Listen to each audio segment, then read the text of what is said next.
Do I have weakness? I am nothing but weakness. I'm not naturally strong or fast or flexible. I'm certainly not the smartest person in the world. I get emotional over stupid things.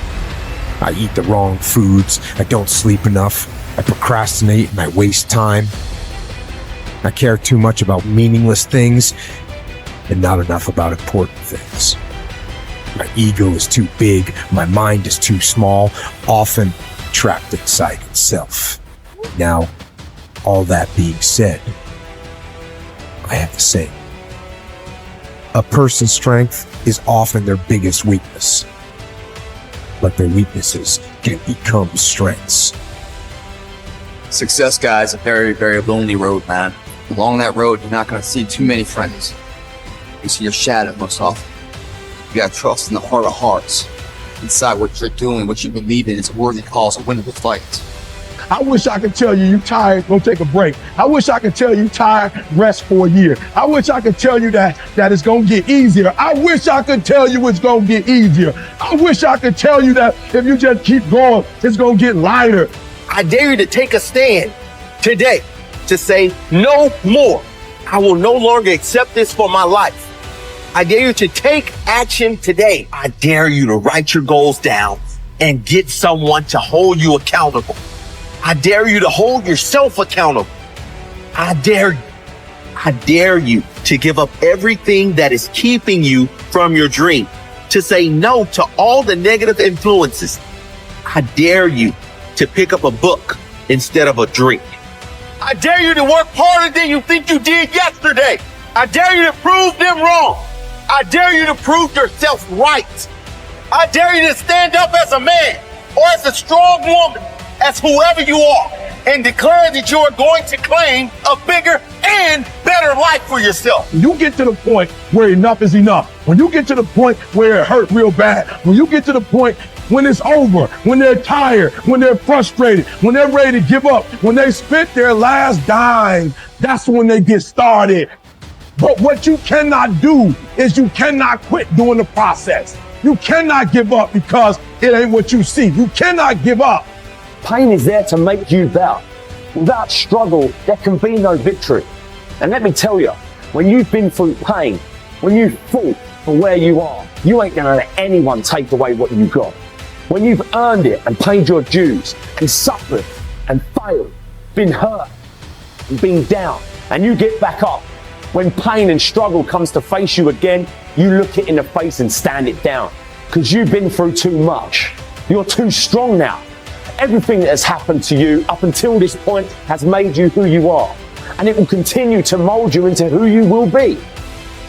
How do you overcome the suffering of life? Be a better person. That's how you do it. Well, that's hard. It takes responsibility. And I think, if you said to someone, you want to have a meaningful life? Everything you do matters. That's the definition of a meaningful life. But everything you do matters. You're gonna have to carry that with you. Or do you want to just forget about the whole meaning thing and then you don't have any responsibility because who the hell cares? And you can wander through life doing whatever you want, gratifying impulsive desires for how useful that's going to be. And you're stuck in meaninglessness, but you don't have any responsibility. Which one do you want? Well, ask yourself, which one are you pursuing?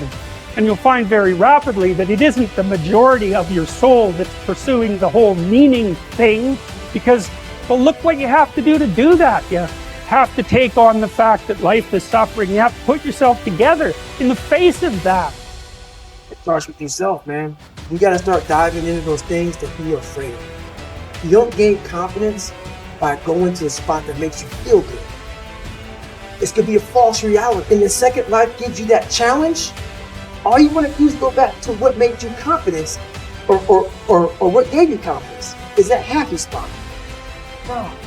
What gives you confidence, what gave me confidence, was spending years at a kitchen table trying to learn how to read and write on my own.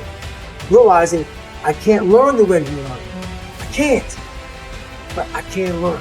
What gives you confidence, not being afraid, is overcoming the fear I used to stutter severely bad. So right now, I don't know how many people are gonna watch this. You know what gives me confidence?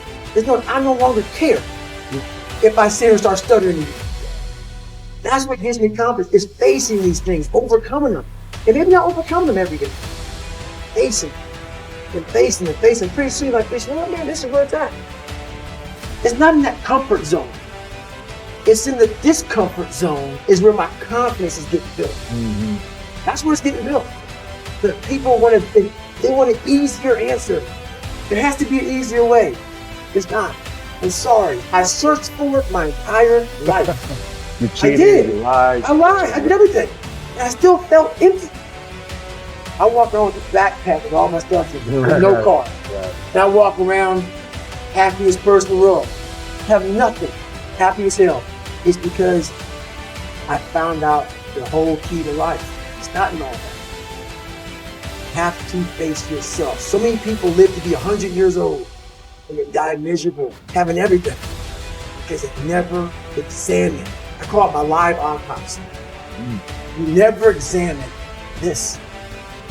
Happiness, peace, enlightenment, it's all up here, man. It's all up here. And if I start talking like this, people are, man, I don't know. It's the truth, man. It's all up here. You just got to be willing to go and face it. And that's the hard part. Attitude is a reflection, a result of a person's will. It is incalculably powerful. It can bring about marvelous results for us, but we need to train it patiently, day by day. Now let's talk about the attitudes of people who are successful. The top 5% of the people who go sailing through life from one success to another, and who, even when they fail at something, shrug it off and head right out again. No matter who the person is or what he does, men and women in sales, business executives, people in all the professions, wives and mothers, students, top people in the armed forces, public servants, men and women in the service of religion, working men and women in all fields of endeavor, wherever you find a person doing an outstanding job and getting outstanding results, you will find a person with the right kind of attitude. These people take the attitude toward themselves that they can accomplish what they set out to accomplish, that there's no good reason on earth why they can't be competent, successful. They have a healthy attitude toward themselves and, as a result, toward life and the things they want to accomplish. And because of this, they achieve some remarkable things, and they come to be called successful, outstanding, brilliant, lucky, and a lot of other things. They're quite frequently no more brilliant or outstanding than the majority of the people by whom they're surrounded. But they did develop the right attitude, and they found their accomplishments not too difficult, and many times surprisingly easy, simply because it seems that so few are really trying, really believe in themselves. Successful people come in all shapes and sizes and in widely varying degrees of intelligence, background, and so on. But they all have one thing in common. They expect more good out of life than bad. They expect to succeed more than they fail. If you want something worthwhile, take the attitude that there are a lot more reasons why you can have it than there are that you cannot, and set out to earn it. Go after it, work at it, ask for it, and 9 times out of 10, you'll get it. Our environment is really a mirror of our mental attitude. If we don't like our environment, we have to change our attitude first. Your ability and willingness to discipline yourself to accept personal responsibility for your life are essential to happiness, health, success, achievement, and personal leadership. Accepting responsibility is one of the hardest of all disciplines, but without it, no success is possible. The failure to accept responsibility and the attempt to foist responsibility for things in your life that make you unhappy onto other people, institutions, and situations completely distort cause and effect, undermine your character, weaken your resolve, and diminish your humanity. They lead to making endless excuses. There is a direct relationship between the acceptance of responsibility and the amount of personal control you feel you have over your life. This means that the more you accept responsibility, the greater sense of control you experience. There is also a direct relationship between the amount of control you feel you have and how positive you feel. The more you feel that you have a high sense of control in the important areas of your life, the more positive and happy you are in everything you do. When you accept responsibility, you feel strong, powerful, and purposeful. Accepting responsibility eliminates the negative emotions that rob you of happiness and contentment.